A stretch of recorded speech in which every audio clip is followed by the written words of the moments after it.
Many clinicians associate anterior uveitis with a blazing red, painfully inflamed eye, darting away from the slit-lamp beam in severe photophobia.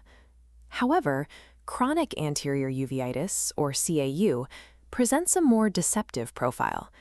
These eyes frequently appear entirely white and remain asymptomatic, effectively masking the presence of active inflammation from both the patient and the doctor. This silence creates a clinical danger zone.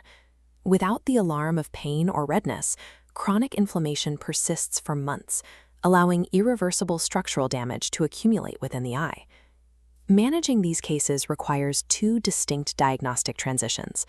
First, the clinician must detect the subtle ocular markers of chronic inflammation. Second, they must trace that localized pathology back to its systemic origin. Failing to identify CAU allows an underlying systemic disease to progress unchecked. For the patient, this can mean the difference between early intervention and the onset of irreversible joint fusion or renal dysfunction. To identify these cases, the clinical examination must look past the lack of surface redness and focus strictly on the findings within the anterior chamber. Early CAU remains subtle. You will typically find a normal-looking pupil, mild to no conjunctival injection, and a history of insidious onset rather than a sudden flare-up.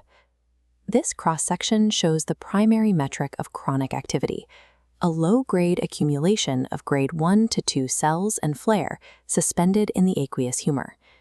Looking at the corneal endothelium, we often see these larger, greasy clusters known as mutton-fat keratic precipitates. These deposits serve as a crucial indicator that the underlying disease is granulomatous. The iris may also harbor nodules. Their location provides specific diagnostic data. Small nodes at the pupillary margin are Cope nodules. However, larger nodules deeper in the stroma, known as Basaka nodules, highly suggest sarcoidosis. When this white eye inflammation remains untreated, pathology shifts from acute signs to permanent structural changes. Over time, the iris physically breaks down. Chronic inflammation leads to iris atrophy, resulting in visible loss of pigmentation and significant transillumination defects. We also see the development of band keratopathy, as calcium salts deposit within Bowman's membrane due to the chronic inflammatory environment. Intraocular pressure also begins to fluctuate dangerously. Cumulative damage can lead to glaucoma through elevated pressure, or severe hypotony and physis bulbi as the ciliary body eventually shuts down.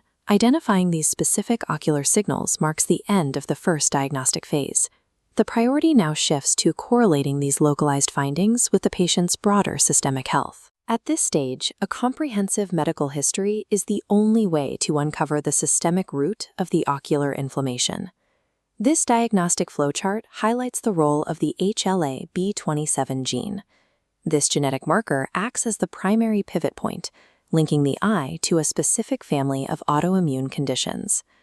This chart compares the prevalence of the gene across different groups. While only 8% of the general population carries HLA-B27, 95% of patients with both ankylosing spondylitis and uveitis test positive. Ankylosing spondylitis, or AS, predominantly targets a specific demographic, males between ages 20 and 40.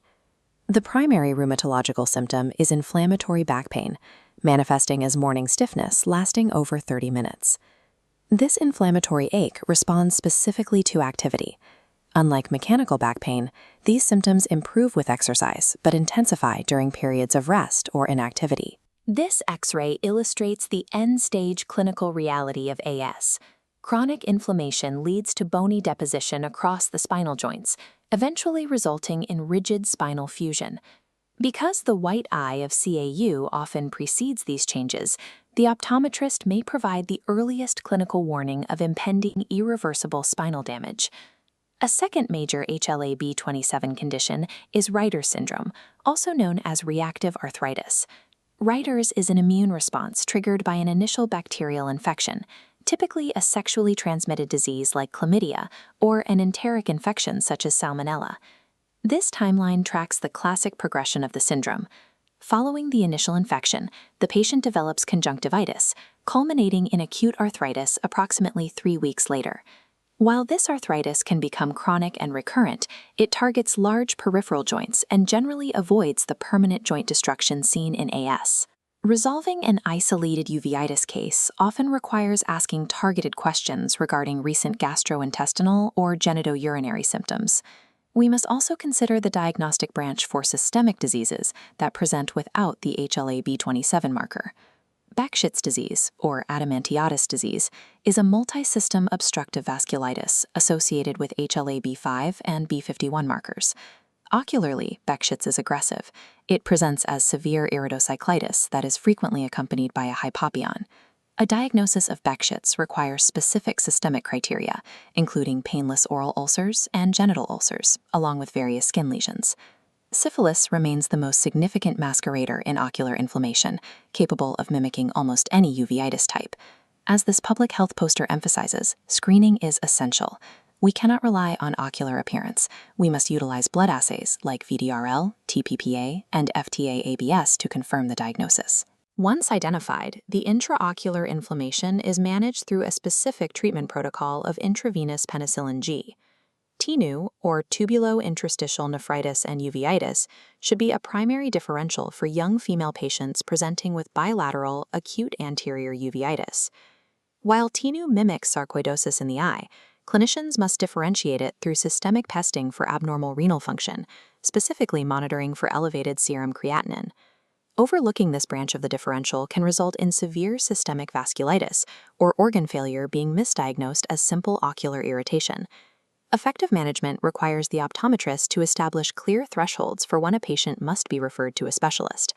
Every uveitis presentation carries one absolute mandate: the pupil must be dilated. This is the only way to rule out posterior segment involvement. Immediate referral is required for any signs of posterior uveitis or complicated intraocular pressure responses, such as sudden hypotony. Other red flags include plastic anterior chamber reactions or the presence of a hypopyon, both of which suggest more aggressive systemic conditions like Behçet's. We must also monitor the duration of the response. If inflammation shows no change after 15 days of treatment or fails to settle after 3 months, a rheumatological referral is necessary. The white eye of chronic uveitis acts as a clinical sentinel. It signals the presence of systemic autoimmune or infectious diseases long before they manifest elsewhere in the body. Protecting a patient's vision requires a perspective that extends beyond the anterior segment. By investigating the systemic roots of inflammation, the eye care professional serves as a frontline diagnostician for the entire body.